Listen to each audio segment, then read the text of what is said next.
കൊച്ചി കപ്പൽശാലയിലെ വികസന പദ്ധതികൾ ഉദ്ഘാടനം ചെയ്യാൻ പ്രധാനമന്ത്രി നേരിട്ടെത്തിയതിന് നന്ദി പറഞ്ഞ മുഖ്യമന്ത്രി പിണറായി വിജയൻ. കേരളത്തിന്റെ മണ്ണിൽ 4000 കോടി രൂപയുടെ പദ്ധതി നടപ്പാക്കുന്നതിൽ അഭിമാനമുണ്ട്.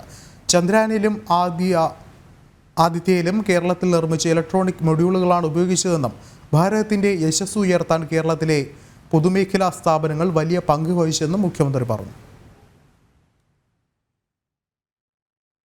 4000 കോടി രൂപയുടെ മുടക്കുമുതലുള്ള പ്രോജക്റ്റുകൾ ഉദ്ഘാടനം ചെയ്യുന്നതിനായി നേരിട്ടെത്തിയ പ്രധാനമന്ത്രി നരേന്ദ്രമോദിജിക്ക് കേരളത്തിൻ്റേതായ നന്ദി ആദ്യമേ തന്നെ രേഖപ്പെടുത്തട്ടെ.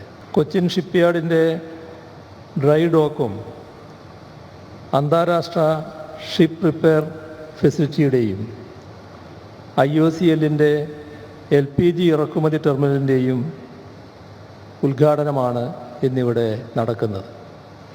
ഇതിൽ പങ്കെടുക്കാൻ കഴിഞ്ഞതിലുള്ള സന്തോഷം ആദ്യമേ തന്നെ രേഖപ്പെടുത്തട്ടെ. 4000 കോടിയിലധികം രൂപയുടെ പദ്ധതികൾ കേരളത്തിൻ്റെ മണ്ണിൽ നിന്ന് രാജ്യത്തിനാകെ സമർപ്പിക്കപ്പെടുന്നു എന്നത് നാടിനാകെ അഭിമാനകരമായ കാര്യമാണ്. ഇവിടെ കാലത്തെത്തിയപ്പോൾ